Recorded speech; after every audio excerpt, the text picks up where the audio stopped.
Hello student, आपका बहुत बहुत बहुत बहुत बहुत बहुत स्वागत है मेरे आरसी स्टडी पॉइंट में। और बताइए कैसे हैं आप? सब बढ़िया? बेटा, अभी तक हमने आप लोगों का 5 लेक्चर लिए हैं एटॉमिक स्ट्रक्चर पे। लास्ट में हमने आपको पढ़ाया था इलेक्ट्रोमैग्नेटिक वेव्स। अब आज से आपका 6th लेक्चर स्टार्ट करते हैं। 6th लेक्चर आपका है प्लांक क्वांटम थ्योरी। थोड़ा बच्चे लोग आप लोग मन लगा के थोड़ा समझिएगा, हल्का सा आपको टफ लगेगा टॉपिक ये, लेकिन समझाते हैं उसको। प्लांक क्वांटम थ्योरी, पहली बात तो ये समझते हैं कि क्वांटम क्या चीज़। पहले ये चीज़ समझना बहुत ज़रूरी है कि क्वांटम क्या है। और क्वांटम थ्योरी की जिसने डिस्कवरी करी थी वो एक साइंटिस्ट थे, उनका नाम प्लांक था। तो ये है। तो पहले क्वांटम क्या चीज़ है। क्वांटम जो होते हैं ये एक पैकेट होते हैं एनर्जी के। क्लियर? अब जो प्लांक क्वांटम थ्योरी है ये एप्लीकेबल खाली इलेक्ट्रोमैग्नेटिक वेव्स के लिए होती है, मैकेनिकल वेव्स के लिए नहीं होती। इसका आप लोग ध्यान रखिएगा। जो प्लांक क्वांटम थ्योरी है ये एप्लीकेबल है only for electromagnetic waves, not a mechanical waves. Clear? चलिए समझते हैं।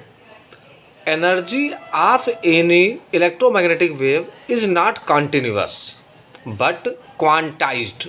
अब क्वांटाइज्ड का क्या मतलब है? क्वांटाइज्ड मतलब होता है in the form of packet. जब कोई भी चीज़ एक पैकेट के उसमें हो उसको कर दिया जाता है कि क्वांटाइज्ड कर दिया गया। Clear? Which means energy is travel in the form of packet which is called quantum. अभी हमको उम्मीद है कि भी आपको पूरा अच्छे से समझ में नहीं आया होगा, अभी समझ में बस तुरंत पूरा समझ में भी आ जाएगा। Quantum in case of light is called photon. उसी को हम लोग फोटॉन कहते हैं, प्रोटॉन नहीं, फोटॉन, PHOTON, फोटॉन उसको कहा जाता है। अब पहले आपको मैं ये बताता हूँ कि जैसे भी हमने आपको बताया कि in the form of the packet, और उसी को ही हम लोग क्वांटम कहते हैं। तो पहले आइए इसको डीपली समझते हैं। आपके घर में ट्यूबलाइट होगी, लाइट होगी, सब चीज़ें होंगी। जो लाइट होती है वो इलेक्ट्रोमैग्नेटिक वेव्स होती हैं। कहेंगे क्या मतलब सर? इसका मतलब ये है क्योंकि उसके अंदर इलेक्ट्रिक फील्ड भी होगी और मैग्नेटिक फील्ड भी होगी। इसलिए जो भी घर में आपकी लाइट वगैरह, जो ट्यूब लाइट हो गई, CFL हो गए, जितनी भी लाइटें होती हैं ये आपकी इलेक्ट्रोमैग्नेटिक वेव्स होती हैं। ठीक। अब बात करते हैं हम लोग क्वांटम की। और अगर इसका सिंगुलर होगा तो क्वांटा कहलाएगा, और प्लूरल है तो क्वांटम हो जाएगा। ठीक है, चलिए देखते हैं। जैसे मान लीजिए ये एक ट्यूबलाइट है या एक कोई ये बल्ब है। अब इसके अंदर से जो भी लाइट के साथ में जो लाइट निकल रही है, इलेक्ट्रोमैग्नेटिक वेव्स जो निकलती हैं वो ऐसे ऐसे नहीं निकलेंगी। मतलब ये नहीं है कि सिंगल एक वेव पूरी ऐसे नहीं निकल रही है, इसमें ये गलत है, ये रॉन्ग है। अब मान लीजिए ये ट्यूबलाइट है। जो ट्यूबलाइट के अंदर से जो आपकी एनर्जी जो निकल रही है, इलेक्ट्रोमैग्नेटिक वेव्स वाली जो एनर्जी जो निकल रही है वो ऐसे, देखिए ये पूरा एक पैकेट के फॉर्म में निकलती है। हालांकि हम लोगों को वो दिखाई नहीं पड़ता, हम लोगों को लगता है कि वो ऐसे निकल रहा है, लेकिन वो एक पूरा पैकेट के फॉर्म में होता है। क्लियर है? तो यही क्वांटम होते हैं। और जब एक से ज़्यादा हो, सिंगुलर होगा तो क्वांटा कहेंगे, और एक से ज़्यादा हो जाएगा, प्लूरल हो जाएगा तो क्वांटम हो जाएगा। तो पहली बात तो बच्चों आप इसको ध्यान रखिए कि जो इलेक्ट्रोमैग्नेटिक वेव्स की जो एनर्जी होगी वो क्वांटाइज्ड होती है, क्वांटम के फॉर्म में होती है। और अगर इलेक्ट्रोमैग्नेटिक वेव्स को अगर हम लाइट में देखेंगे, लाइट में, तो लाइट में हम लोग क्वांटम को हम लोग फोटॉन कहेंगे। क्लियर? अगर लाइट है तो उसके क्वांटम को हम लोग फोटॉन कहेंगे। अगर लाइट के अलावा और कोई भी इलेक्ट्रोमैग्नेटिक वेव अगर है तो उसको हम लोग क्वांटम कहेंगे। लाइट में भी इलेक्ट्रोमैग्नेटिक वेव को कहा क्वांटम ही जाता है, लेकिन क्वांटम की जगह पे हम लोग उसको फोटान कहने लगते हैं। बस ये है, फोटान भी एक क्वांटम है। ठीक, पैकेट ऑफ लाइट एनर्जी के जो पैकेट होते हैं उनको हम लोग फोटान कहते हैं। बच्चों एकदम क्लियर हो गया है? अगर अभी भी कोई डाउट हो तो मैं फिर से बताता हूँ आपको, फिर से बस समझ लीजिए। देखिए, energy of any electromagnetic wave not continuous, वो लगातार नहीं चलती है, वो एक in the form of packet के फॉर्म में होती है। और जो पैकेट के फॉर्म में होती है उसको कह दिया जाता है ना क्वांटाइज्ड फॉर्म में है, मतलब वो एक पैकेट के फॉर्म में है और वो क्वांटाइज्ड फॉर्म है।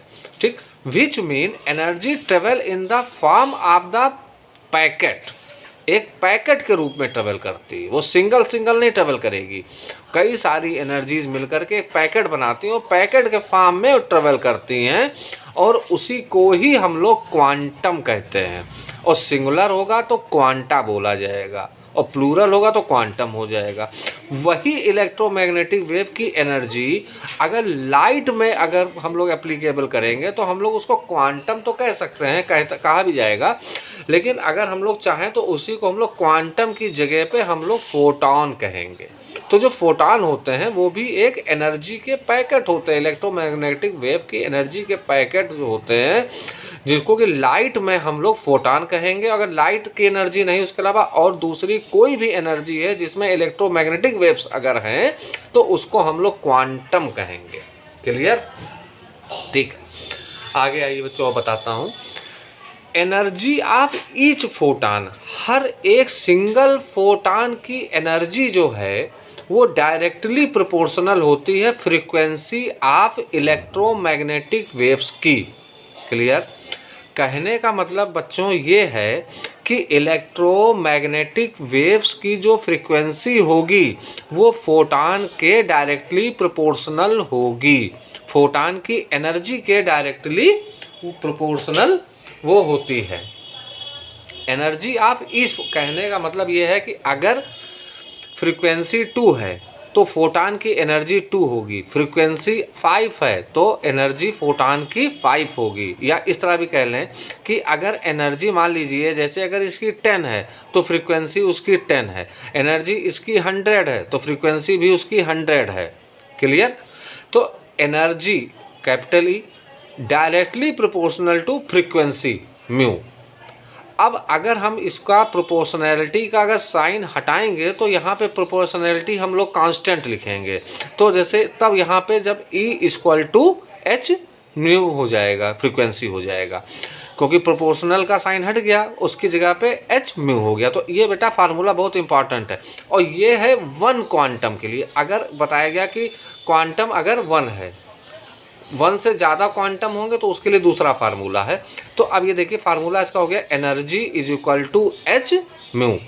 अब एच क्या चीज़ है? एच को हम लोग कहते हैं प्लांक कांस्टेंट, और इसकी एक बेटा फिक्स वैल्यू है जिसको आपको याद ही करना पड़ेगा। आप याद कर लीजिए, इसको सबसे बेस्ट रहेगा आपके लिए ये, क्योंकि आपको हर इसके लिए कोई डेरिवेशन इसका नहीं है। आप इसका बस इसकी एक वैल्यू है कि h is equal to 6.63 into 10 की पावर -34 जूल सेकेंड। ये इसकी यूनिट हो गई, ये इसकी वैल्यू हो गई। आप इसको बस याद कर लीजिए, आपसे सारे क्वेश्चन अपने आप वैसे ही सॉल्व हो जाएंगे एनसीईआरटी के। तो E equal to H nu, H क्या है? प्लांक कांस्टेंट, इसकी वैल्यू ये है। एनर्जी फोटान की जो एनर्जी होती है वो डायरेक्टली प्रोपोर्शनल होती है फ्रीक्वेंसी ऑफ इलेक्ट्रोमैग्नेटिक वेव्स की। इलेक्ट्रोमैग्नेटिक वेव्स की फ्रीक्वेंसी के वो डायरेक्टली प्रोपोर्शनल होती है वो। और E equal to H mu तब होगा जब 1 क्वांटम की बात करेंगे। अगर मोर देन 1 क्वांटम है, कह दिया जाए 10 क्वांटम है, 11 क्वांटम है, 20 क्वांटम है, तो इसमें और कुछ नहीं करना है, ये फार्मूला आप याद रखे रहिए बस। If wave contain n quantum, n बोले तो नंबर ऑफ क्वांटम, मतलब मोर देन 1 क्वांटम। अगर 1 क्वांटम से ज़्यादा है तो आपको कुछ नहीं करना है, बस आपको एक ये formula E equal to H mu तो हमने बताया ही था, बस आगे आप लिख दीजिए E equal to N H nu. अब इसमें जो n है ये नंबर ऑफ क्वांटम है, n इक्वल टू नंबर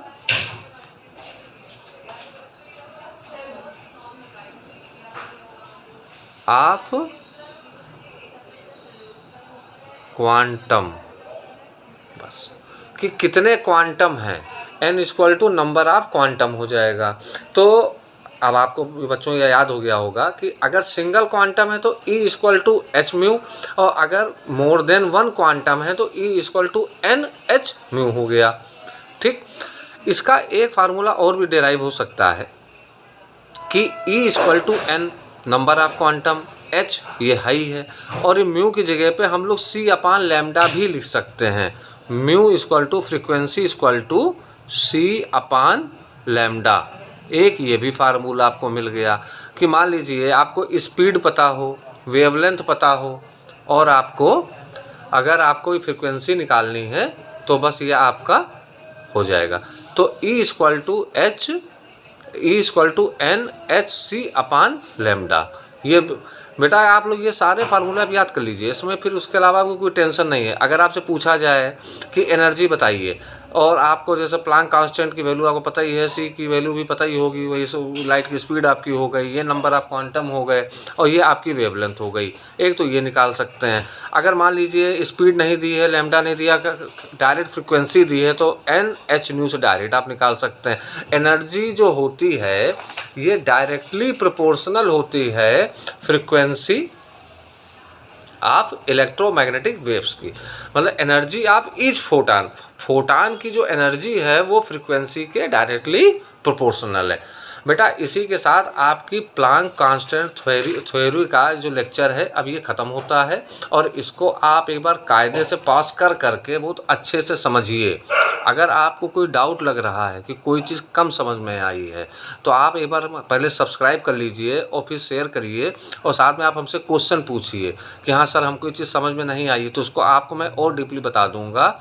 और ये आप यकीन मानिए, इसको अगर आप करते हैं तो आपको एनसीईआरटी की थ्योरी भी समझ में अच्छे से आ जाएगी, और साथ ही साथ आप उसकी प्रॉब्लम भी आप आराम से सॉल्व कर लेंगे।